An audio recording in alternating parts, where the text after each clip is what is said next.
influencer mungkin istilahnya ya. Ya. Dan ini sekarang jadi bahan ledekan kan, katanya wah ini enaknya udah nggak tahu lagi deh, wah udah mau mampus deh. Gue tuh kalau misalkan bilang ini makanan enak atau enggak, gue ngerasa chef kan lebih pintar dari gue. Kalau gue bilang nggak enak, jangan-jangan gue yang bego nih. Halo semua, kita ketemu lagi di PR Talk by We Are PR. Yeay, kita sudah masuk season 3 guys, nggak kerasa ya. Di season 3 ini kita akan membahas mengenai media, jurnalis, influencers, dan content creator. Menghadirkan sebuah ulasan F&B kepada publik ternyata tidak mudah. Narasi yang disampaikan harus bersifat objektif. Langsung aja yuk kita dengerin podcastnya bersama Adityo sebagai host dari We Are PR Agency. Halo YouTube, halo podcast, halo Instagram, hai Facebook. Kali ini kita ada di season ketiga, Si Manusia Verbal. Nah, kita tentunya pengen tahu dong siapa aja sih si manusia verbal yang memang hadir di industri untuk menyuarakan berita-berita, konten-konten, informasi terupdate untuk kita nih, orang-orang yang haus akan konten. Sudah hadir kembali, teman lama yang pernah diskusi di season kedua tentang generation, praktisi PR dan juga marketing, Mas Edwin Pangestu, Managing Director dari Passion Media. Lalu ada juga Bu Ella, kita panggilnya Mami Ella. Jadi Mami Ella ini ibunya para PR di We Are PR Agency. Jadi buat teman-teman yang sudah mulai kenal dengan We Are PR Agency, kalau mencari tahu tentang kita, konten-konten kita, ini salah satu ide di baliknya adalah Mami Ella yang menyusun strategi dan juga sering berdiskusi dengan kita dari tim anak-anak muda di We Are PR. So welcome Mami Ella. Thank you. Okay. Nah di season ketiga ini kita bahas lebih dalam lagi tentang media. Jadi kalau misalkan teman-teman pernah baca tulisan gua di LinkedIn tentang media, jadi media ini kan semakin tahun semakin beragam ya pilihannya.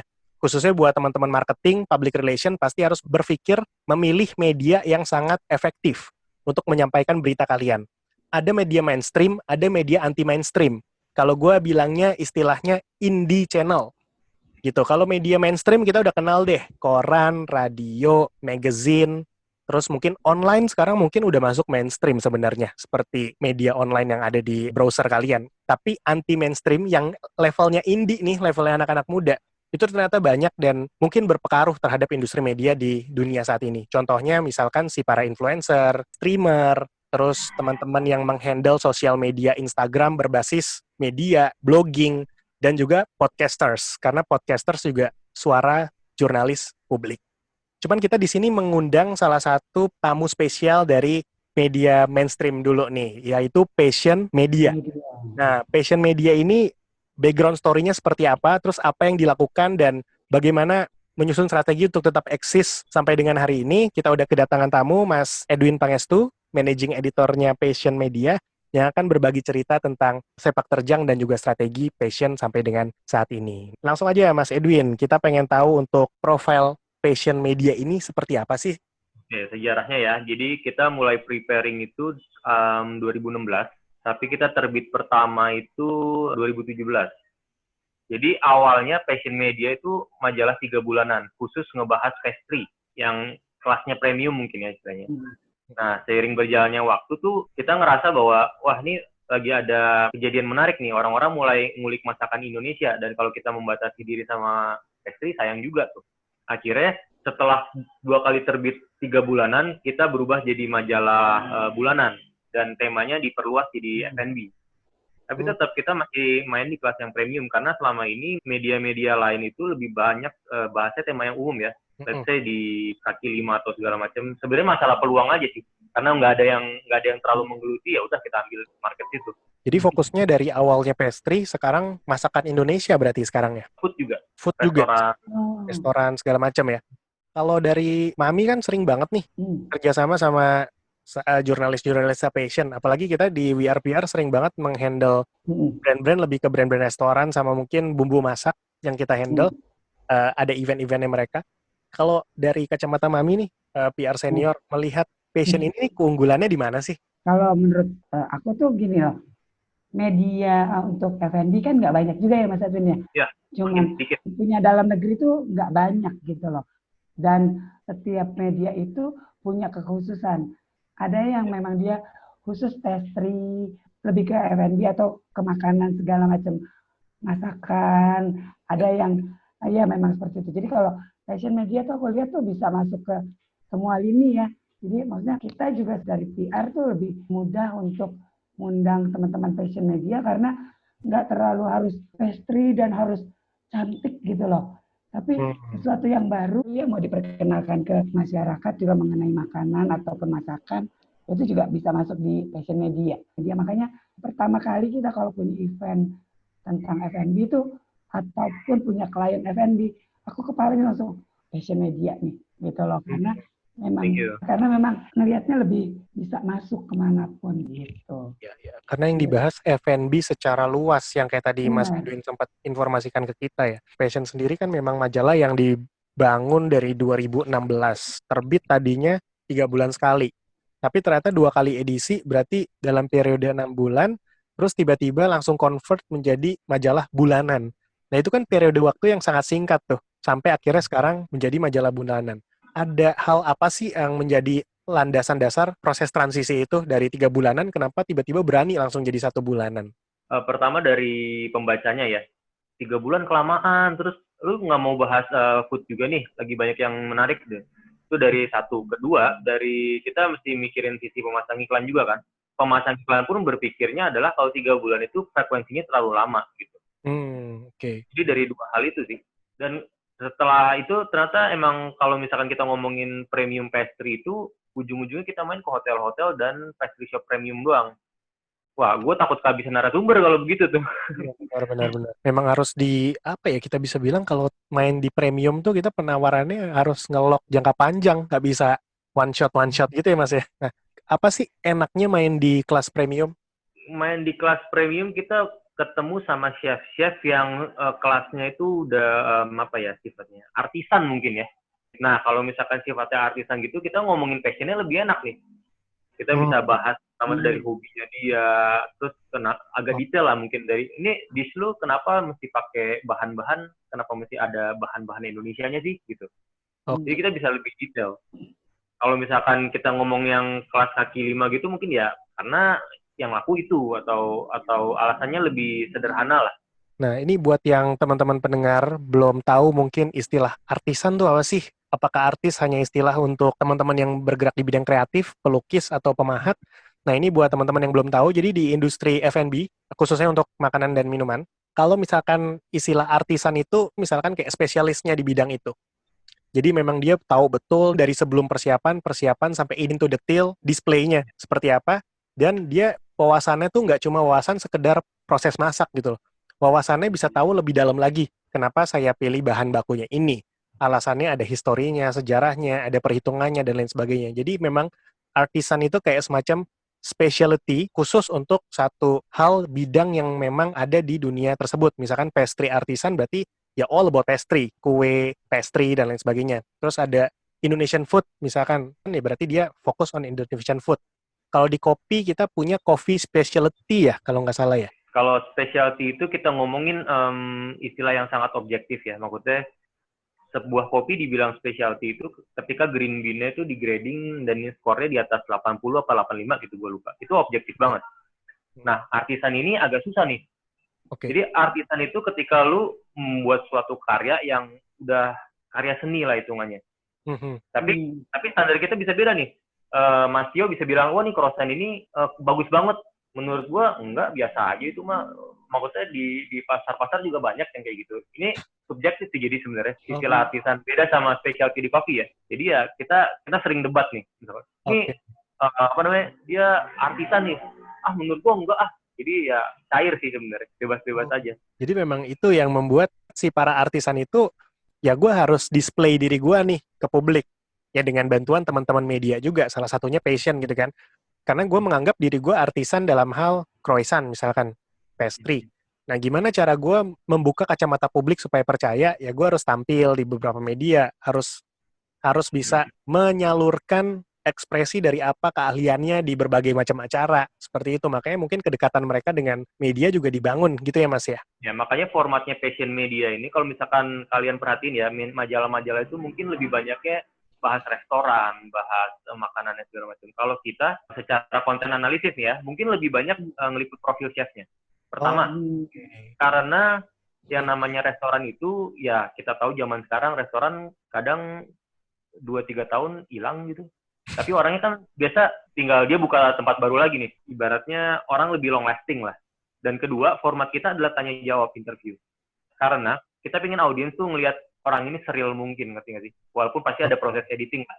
Ya. Cuma kalau misalkan formatnya lebih kayak artikel biasa itu banyak istilahnya tuh framing dari sang penulis.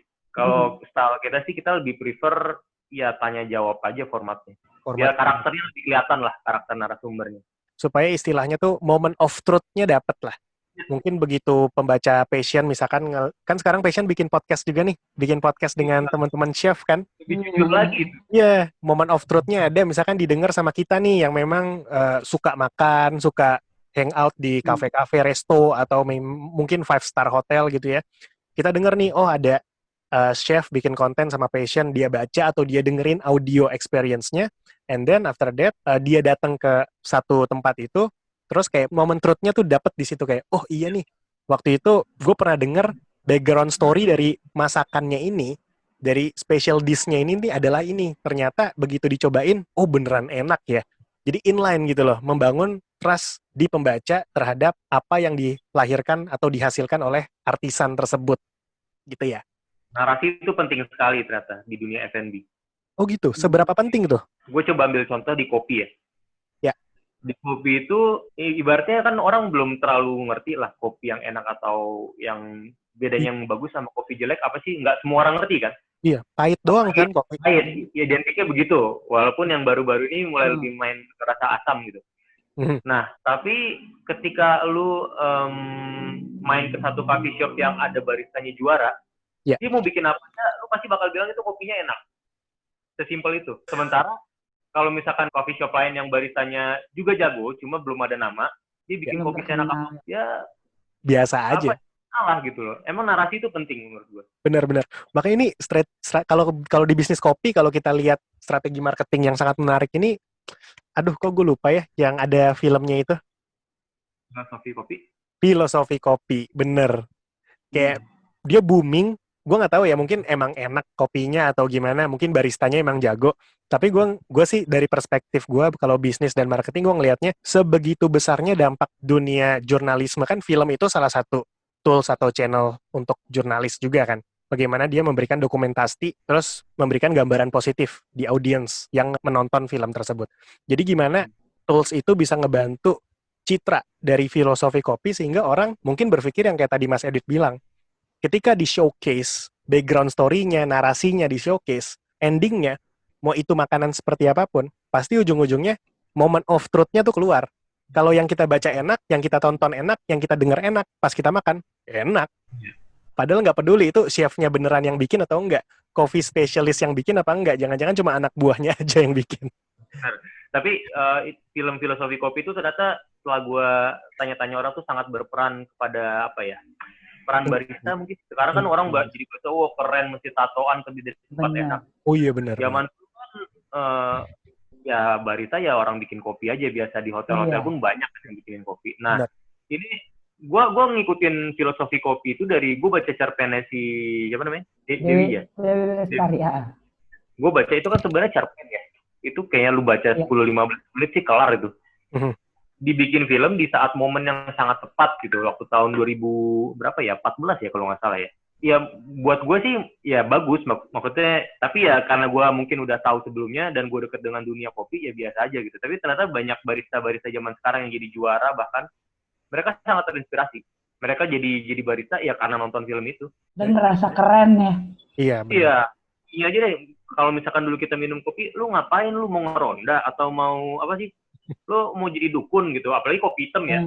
Iya. Sekarang kopi jadi keren nih, orang pada ngopi yuk, walaupun di coffee shop pesannya matcha latte atau ice latte tea. Kopi lucu kalau kita bilangnya. Ya, ngopi cantik ya. Kopi cantik.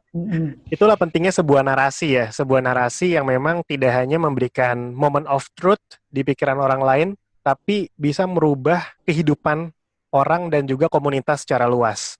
Bagaimana sebuah narasi dari filosofi kopi bisa membangun nih industri kopi di Indonesia, mungkin khususnya atau lebih spesifik lagi di Jakarta, menjamur banget coffee shop sampai sekarang, dan mendukung profesionalisme dari pekerja yang bekerja di bidang itu. Kalau dulu kita nggak kepikiran, mungkin penjual kopi ya tukang kopi gitu ya, yang ngadukin kopi di warung, di warteg. Tapi sekarang, wah gila, baristanya keren-keren banget ya. Anak kuliah S1, S2, lulus dari Australia jadi barista di Indonesia, bikin kedai kopi. Kayak gitu. Iya. Sampai bela-belain gitu loh kuliah spesialis kopi di luar negeri. Dan gua rasa itu sih yang pengen diangkat juga oleh passion media pada khususnya dalam hal bagaimana men-showcase cerita-cerita background story dari chef. Kalau kita bilangnya mungkin artisan, supaya mereka bisa menyuarakan kenapa sih saya dibilang artisan, atau kenapa sih hal apa sih yang mendukung dari makanan yang saya buat ini. Sehingga saya memang artisan di bidang itu, dan mungkin tujuan lebih jauhnya adalah selain untuk tujuan bisnis ke restoran, ke 5-star hotel yang memang tempat dia bekerja, tapi untuk menjadi inspirasi untuk kita semua, mungkin generasi chef penerus atau yang memang cinta di dunia tersebut, untuk bisa terinspirasi dan bisa berkontribusi di dunia F&B. Di restoran itu kan kita nggak mungkin ya waiternya menjelaskan, oh ini chefnya dulu kuliahnya di sini, terus dia pernah buka ini, gitu. Kepanjangan lah. Bener. Jadi batasan-batasan yang bisa disampaikan oleh restoran dari strategi brandingnya mereka, kan mereka nggak mungkin juga ya nulis chefnya lulusan apa di brosur gitu kan. Nggak Iya, ada juga. Ya, balik lagi Markom, marketing communication strategi. Intinya pada saat membangun bisnis restoran, membangun bisnis retail, khususnya di bidang food and beverage, banyak hal yang bisa di-expose. Nggak cuma berkaitan dengan makanan itu sendiri, nggak berkaitan dengan minuman itu sendiri. Kenapa itu enak? Pasti di belakang ada orang, people behind it. Tapi nggak wajar juga kalau kita taruh people-nya itu gede-gede di dinding misalkan. Penjelasannya panjang, terus kita taruh di brosur. Lebih parah lagi kalau kita taruh di buku menu sih. Ada table of content, ada ceritanya. Kayaknya nggak wise juga. Makanya harus tahu channel yang tepat untuk menceritakan keunggulan lain di luar dari makanan dan minuman yang memang disajikan. Nah, salah satunya adalah teman-teman media yang sekarang media ini kreatif banget nih. Passion nggak cuma punya magazine, tapi sekarang ada podcast, terus Instagramnya juga aktif. Nah, ini kan makin banyak nih corong yang memang bisa disampaikan ke publik tentang chef ataupun restoran yang pengen dipromosikan. Jadi mungkin teman-teman yang memang punya usaha restoran atau punya keluarga yang memang menjalankan bisnis tersebut, monggo silakan coba baca-baca passion, atau mungkin kalian sudah kenal passion sebelumnya, sekarang kenal lebih dekat lagi nih, coba bisa dicari nih kontaknya Mas Edwin nanti kalau main ke sana gitu. Dari Mami mungkin ada pertanyaan lanjutan untuk Mas Edwin? Ini loh, aku lagi mikir ya kan, kalau misalnya kita ambil contoh filosofi kopi ya. Mereka berhasil sekali ngebangun image kopi biasa-biasa aja nih, kayak kopi susu gitu ya. Kayak kesannya enak gitu. Nah, sebenarnya tuh tantangan apa ya dari passion media itu dalam hal menulis? Pasti kan banyak nih, mau mengangkat misalnya chefnya, mau mengangkat makanannya. Itu yang membuat imajinasi pembaca bahwa makanan ini tuh enak banget. Karena mau nggak mau, kadang-kadang zaman sekarang itu kita mau makan, kita cari media yang sudah membahas makanan tersebut. Enaknya kayak apa. Dengan semakin dekatnya media ke tangan kita, itu mau makan aja kita cari ulasan dulu, bener nggak? Ya, betul. Nah, ya kan? Jadi aku pengen tahu nih, tantangan apa sih yang passion media, atau terlebih Mas Edwin nih sebagai managing editor, pasti banyak banget yang dibacakan dari skrip-skrip teman-teman jurnalis lainnya gitu. Oke, jadi kalau buat menulis tentang makanan itu gampang-gampang susah karena gini nih, yang kita bilang enak belum tentu orang lain bilang enak kan. Benar. Jadi kita berusaha seobjektif mungkin, Mbak. Contohnya gini, misalkan ini dagingnya dimasak menggunakan teknik sous vide selama 8 jam, jadi kolagen-kolagennya itu jadi mencair dan teksturnya jadi lembut banget. Kita berusaha yang kayak gitu sih. Kalaupun saya mesti kasih komen, lebih kayak kesan yang saya terima tuh gimana sih? Oh, makanan ini mengingatkan saya sama ini. Karena kalau kita ngomong enak nggak enak dan sesuatu yang sifatnya subjektif, apalagi sampai kritik ya. Kayaknya Indonesia belum ada budaya buat food kritik ya. Benar. Belum, betul. Saya punya beberapa orang brand gitu ngomong, lu kan sering ngicip-ngicipin, lu jadi food kritik aja gitu. Bukannya nggak mau, cuma kayaknya budaya kita tuh masih belum bisa sih. Dan ini food kritik ini banyak yang dilakukan oleh teman-teman influencer mungkin istilahnya ya. Dan ini sekarang jadi bahan ledekan kan, katanya, wah nih enaknya udah nggak tahu lagi deh, wah udah mau mampus deh, atau Wah guys ini enak banget dicoba gitu. Jadi bahan bulan-bulanan jadinya. Karena menurut gue tuh kalau misalkan bilang ini makanan enak atau enggak, gue ngerasa jangan-jangan palet gue canggih gak sih buat merasakan itu. Maksud gue ini chef kan lebih pintar dari gue. Kalau gue bilang gak enak, jangan-jangan gue yang bego nih. Gue ngerasa belum pantas buat menilai satu makanan gitu. Dan celakanya adalah karena banyaknya media-media nih, let's say kayak media review makanan gitu, mereka kan pakai sistem apa ya? Kalau begitu review lu udah ada let's say 50, ada jadi predikatnya jadi ahli, expert apa gitu ya. Oke. Dan menurut gue nggak semuanya jelek, tapi maksud gue ada beberapa mereka yang kayak komennya tuh nggak masuk akal sih. Let's say jelas-jelas di menu ditulis dia menggunakan pestonya menggunakan kacang walnut ya. Terus nanti ntar ada reviewnya, iya kacang metenya nggak enak. Padahal itu ditulis loh. Oh, iya. Jadi buat jadi food critic itu ada sebuah kapabilitas yang mesti lu miliki dan nggak bisa sembarangan aja. Dan celakanya adalah mereka-mereka ini punya power. Karena power sekarang itu dilihat dari bukan seberapa ahlinya lu, tapi seberapa banyak follower lu. Yes, betul. Jadi ini yang agak kita lagi cari titik keseimbangan lah istilahnya. Challenge dari media yang fokus membahas makanan itu adalah untuk merepresentasikan sebuah dish ini, makanan ini enak atau enggak. Karena enak itu relatif. Ada makanan yang biasa-biasa aja kita bilang enak. Ada makanan yang udah super enak banget dari hotel bintang 5 yang masak chef dari mana? Dari Polandia misalkan. Tapi nyampe di mulut kita yang mulut lokal nggak masuk. Mau bilang nggak enak pada saat ada di acara juga nggak enak juga. Chefnya udah lebih pintar dari kita. Terus kita mesti nulis apa dong? Gitu kan. Pasti buat teman-teman PR, teman-teman jurnalis, ya khususnya untuk yang meliput makanan, kadang kita suka bingung gitu ya. Karena tadi budaya food critic itu di kita belum umum. Atau bisa dibilang masih tabu. Bagi anak-anak muda yang memang kuat di influencer, mereka masih melihat kalau follower itu lebih penting. Makanya mungkin makanan yang biasa-biasa aja suka dihiperbolakan. Oh enak banget nih segala macam. Makanya ini suka agak bertolak belakang gitu ya. Mungkin dari sisi jurnalisme juga seharusnya melihat mereka tuh lebih objektif lagi. Makanya untuk membuat sesuatu citra makanan menjadi sesuai dengan apa yang diterima oleh pembaca, penting untuk mengupas observasi dari objeknya. Ketika dia enak, alasan enaknya kenapa? Misalkan daging ketika dipanggang matang, sempurna, enak karena kolagennya itu keluar. Jadi lebih juicy. Dan efek dari juicy-nya tuh apa? Bikin mulut tuh lebih enak, meresapi rasa dagingnya, tasty-nya enak, dapet air liurnya pas lagi gigit juga keluar. Jadi kesannya tuh sangat menggoda untuk menikmati makanan tersebut. Ketika kita makan es krim, kenapa dia bilang enak? Es krimnya warna-warni, bagus, terus nggak terlalu keras, teksturnya soft, begitu masuk ke mulut, gigi kita nggak kedinginan, tapi lidah kita termanjakan dengan kelembutan es krim tersebut. Jadi memang narasi-narasi itu yang memang diperlukan kalau kita mau jadi food review, atau khususnya foodies yang mereview sebuah dish, makanan atau minuman, tidak hanya sebagai jurnalis, tapi juga influencer. Karena enak itu relatif dan kita wajib mengobservasi objektivitas dari enak itu seperti apa. Nah mungkin Mami atau Mas Edwin mau nambahin?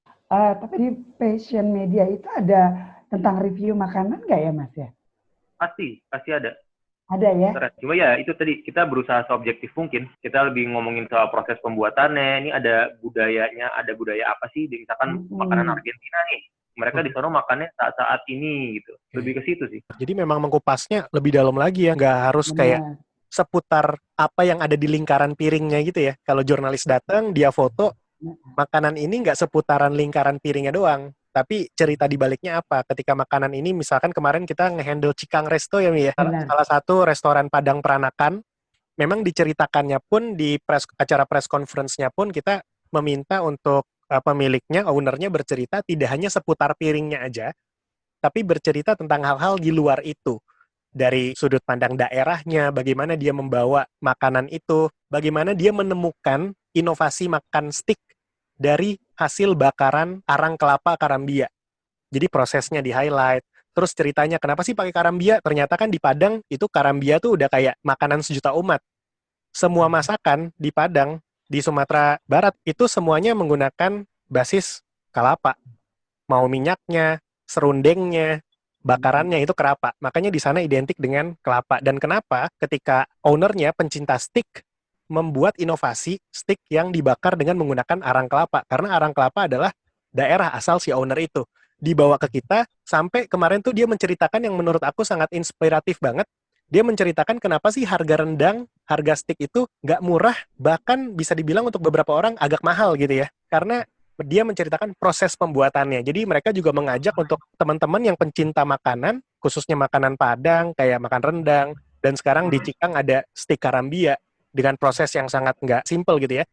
Dia mengajak teman-teman food enthusiast ini bukan hanya menikmati dari lidah, tapi menghargai proses pembuatnya dan lebih lagi menghargai orang yang membuatnya. Karena untuk memproduksi makanan bagus, itu banyak orang yang terlibat dan prosesnya pun memakan waktu. Jadi seperti itu pentingnya sebuah cerita yang memang harus disampaikan sehingga publik itu melihat enak itu nggak sebatas dari piring yang disajikan. Saya boleh nanya nggak? Boleh. Mau nanya nih Mbak Ella nih. Mbak Ella, ini kan influencer dan mainstream media ini dua hal yang berbeda ya? Iya, benar. Boleh tahu nggak, Pak, kalau misalkan Mbak Ella nih memutuskan untuk mengundang influencer atau media itu kondisinya apa ya? Perbedaannya apa? Apa ya, zamannya ya, kemajuan zaman.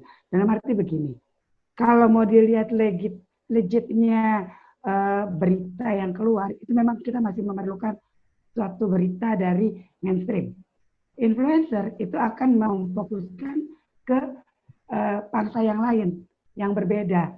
Jadi biar bagaimanapun media mainstream itu memang masih sangat diperlukan karena tetap saja publik itu perlu legitimasi dalam suatu berita. Kalau influencer mereka bisa bilang dia begini, dia begini. Tapi kalau mainstream mereka masih menganggap bahwa itu adalah satu berita ataupun legitimasi yang bisa dipertanggungjawabkan sih. Aku sih lebih ke situ sih.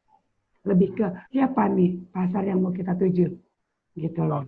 Izin Mas Edwin, dari kacamata aku aja sebagai mungkin bisa dibilang generasi peralihan ya, yang masih menikmati media-media mainstream sama media anti mainstream lah, si indie channel itu. Jadi kalau kita di marketing atau bisnis, kita kenal dengan namanya si 360 degree channel. Jadi di 360 degree channel itu maksudnya bagaimana sebuah konten bisa didistribusikan ke banyak channel, tapi dengan spesifik berita yang berbeda-beda, menyesuaikan dengan tujuan dari konten itu sendiri. Inline dengan apa yang disampaikan Mami Ella, ketika kita undang media yang sifatnya lebih nationwide, misalkan tier 1, tier 2-nya lah, katakanlah si koran, televisi, radio, dan magazine. Nah, itu kan berarti untuk membangun satu citra, legitimasi, dan lain sebagainya. Untuk at least si brand itu sudah legitimate nih, legit nih, ada nih diliput oleh media-media besar. Tapi di satu sisi kita ngomongin 360, berarti kita harus ngomongin ada kemungkinan orang-orang atau certain kind of people yang menyerap informasi gak hanya dari media besar. Menyerap informasi dari media-media yang lebih spesifik. Khususnya kalau ngomongin food ini kan sangat sangat unik ya. Kadang orang bisa tertarik untuk mencicipi itu bukan dari foto produknya, bukan dari harganya, tapi dari hasil reviewnya. Pas dia googling, pas dia cari katakanlah di Twitter atau di Instagram, dia cari nih restoran baru di Jakarta. Terus mungkin dia nggak ngeliat fotonya, tapi dia ngeliat review sama ngeliat komentarnya. Nah, itu yang kita pengen berikan kepada teman-teman restoran yang pengusaha dan lain sebagainya. Untuk kalau misalkan kalian pengen membangun legitimasi, kita punya teman-teman dari media. Salah satunya Passion Media yang sering memang kita undang di acara-acara press conference restoran. Tapi misalkan boleh kita ajukan untuk strategi komunikasi ke masyarakat yang lebih luas, khususnya untuk mensupport pada saat ada pencarian restoran mereka, ternyata reviewnya muncul baik dan meningkatkan interest untuk visit, at least pay a visit di restoran tersebut. Nah, itu kita pakai influencer. Tapi tetap tadi yang mungkin menjadi satu hal yang bisa jadi masukan buat teman-teman influencer adalah untuk mendeskripsikan sebuah hal, sebuah berita, sebuah cerita. Itu nggak cukup dengan hiperbol dan nggak cukup dengan caption menarik. Harus ada observasi lebih dalam lagi. Ketika kita ingin membangun citra enak, memang makanannya enak, tolong dielaborasi. Kalaupun kultur kita belum bisa menerapkan kultur kritik, tapi at least apa yang pengen kita sampaikan, si enaknya itu benar-benar dielaborasi enaknya kenapa, gitu loh. Supaya orang juga at least tahu betul enaknya tuh kenapa. Terus yang kasih komen, kadang tuh kalau influencer tuh, kadang gini ya, ini gue buka-bukaan aja deh buat teman-teman PR people juga, jadi bisa belajar. Jadi kadang tuh di komentarnya itu, misalkan satu influencer nge-post, terus mungkin dia punya satu grup lah, teman-teman influencer lain gitu ya. Terus teman-temannya Iya. lain-lain tuh, kasih komen. Tolong komennya relate gitu loh. Relate dengan topik yang memang disampaikan. Jadi jangan sekedar kasih like, kasih love, terus komen, enak banget, enak banget, keren banget, segala macam.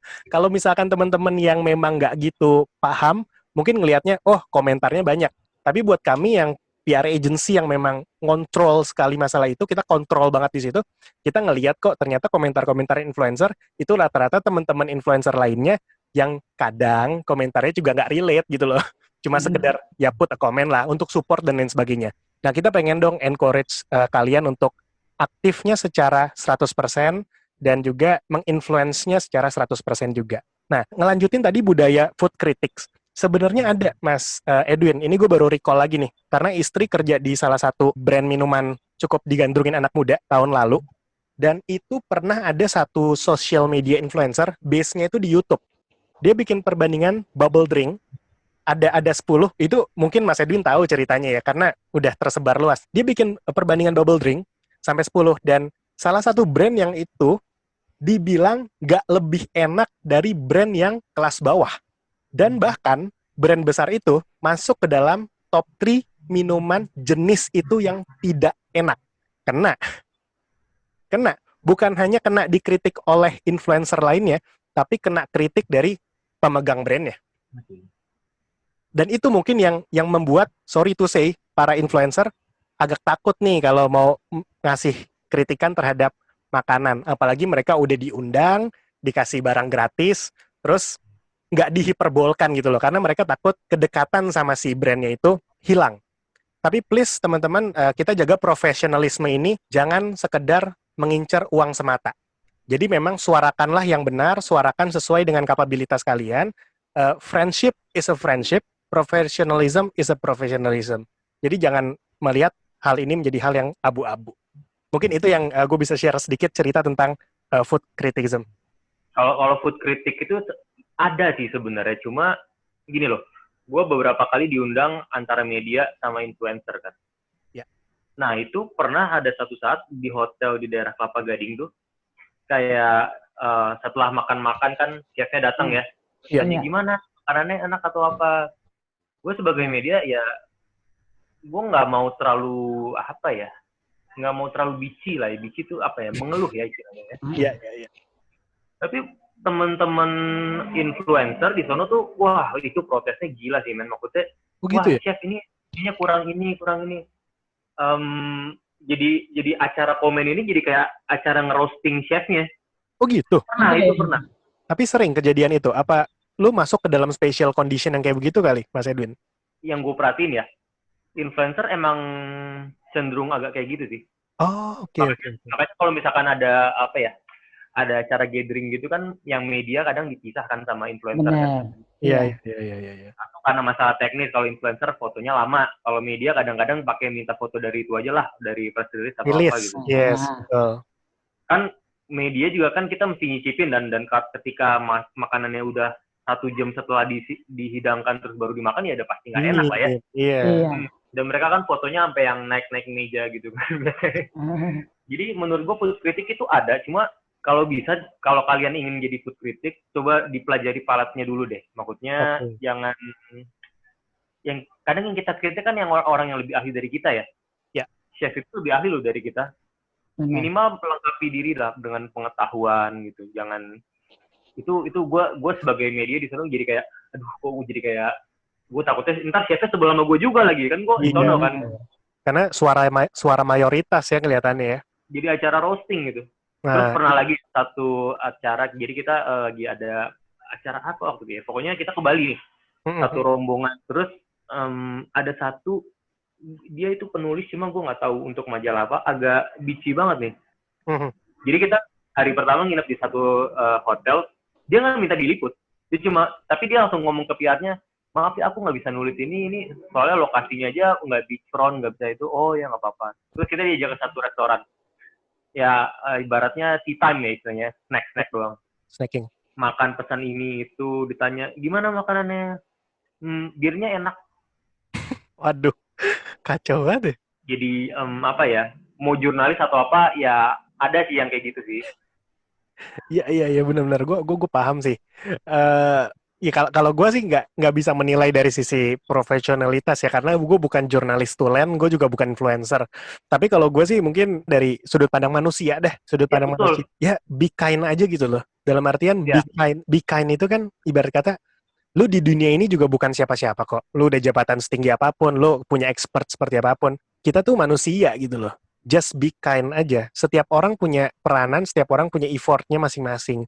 Kayak lu disuguhkan makanan sama chef, pasti selain chef itu lebih pintar dari lu, udah makan asam garam, dan lu nggak pernah tahu usaha keras di balik itu apa. Kalaupun iya. mau mengkritik, just be kind gitu loh. Jangan roasting, jangan kayak terkesan menghina. Oke deh, lu sekarang influencer atau lu sekarang, mohon maaf nih ya, penulis yang memang sudah kelasnya bagus banget gitu ya, sudah dipandang dan lain sebagainya. Tapi kalau nggak be kind, mungkin lama-lama lu bakal terlupakan juga, khususnya oleh teman-teman yang di industri. Kehilangan teman baik tuh sangat berharga. Musuh bisa datang kapan aja, tapi teman itu harus dicari dan dibina. Gitu sih kalau gue pandangan as a human ya, sebagai manusia. Ini mungkin gue masuk ke pertanyaan terakhir. Nah, kita udah masuk ke ngomongin influencer dan media. Nah, kalau dari sudut pandang teman-teman passion media sendiri, gimana sih melihat fenomena ini? Apakah ini menjadi sebuah ancaman atau ternyata ada peluang kolaborasi dengan mereka? Ini fenomena yang bakal terus terjadi. Maksud gue gini, ketika dulu tahun 60-an zaman radio, terus mendadak ada MTV kan, ada lagunya itu Video Kill the Radio Star Media. gitu kan. Iya. Pokoknya mungkin orang zaman dulu, wah ini radio bakal mati nih. Ternyata sampai sekarang masih ada kan. Yes. Terus ketika YouTube ada, wah ini kayaknya TV-TV pada mati. Ternyata enggak, masih ada aja. Jadi menurut gue ya, media mungkin nggak sebanyak dulu, tapi tetap dibutuhin sama masyarakat juga.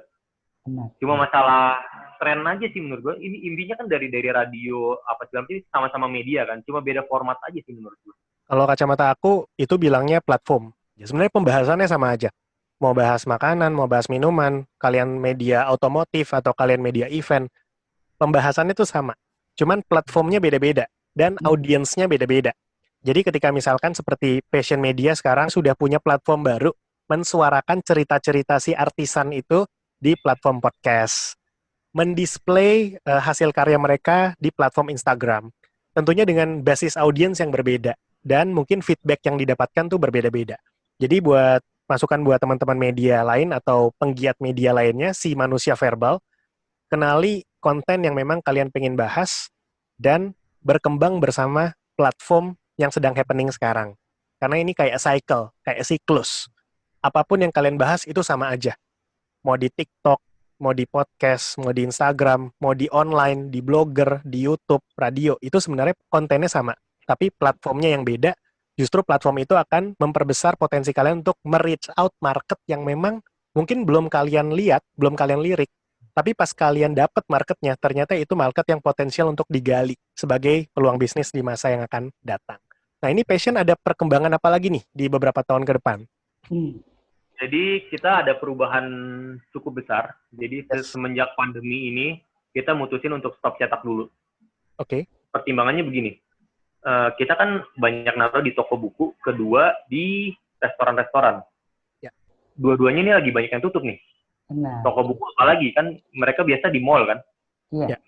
Restoran, jadi begitu pertengahan Maret itu saya langsung mikir sih, langsung bilang ke bos, mendingan stop cetak dulu deh, karena cetak pun nggak murah kan, Ya. harganya mahal. Kedua, waktu itu kita pusingnya masalah distribusi juga, karena waktu masa-masa awal pandemi itu, wah distribusinya agak kacau sih. Nah, kita mulai mikir, jadi kita tuh mesti melakukan sesuatu yang mestinya kita lakukan dari awal gitu.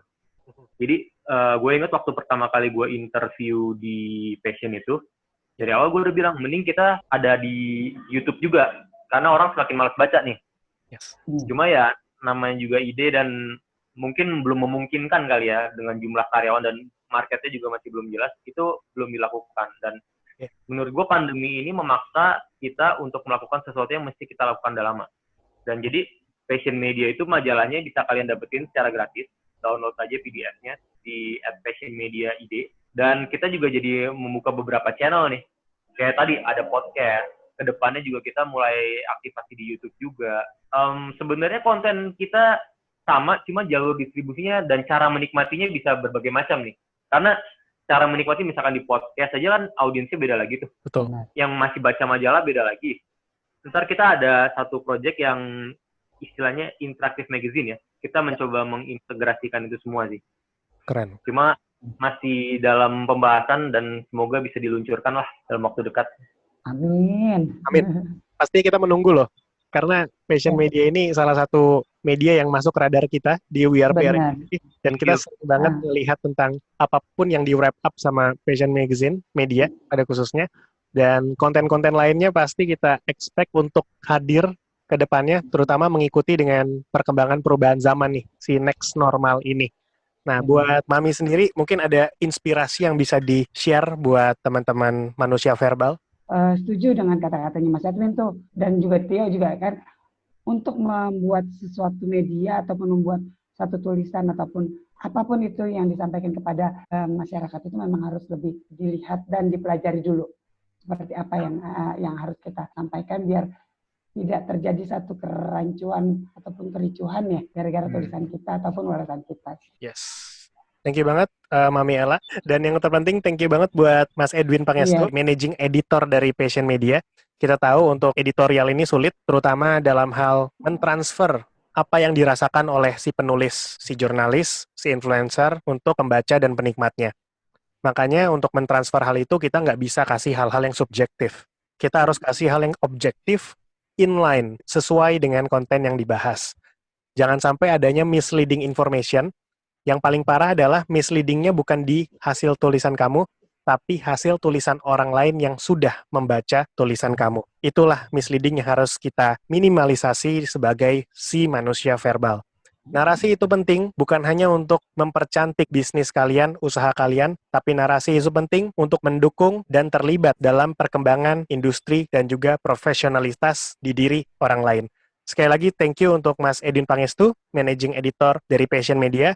Kita tunggu tulisan-tulisan menariknya di platform Passion Media ID pada konten digital, PDF, podcast, Instagram, dan YouTube channel. Untuk sesi ini, kita tutup Passion Media, si manusia verbal. Terima kasih.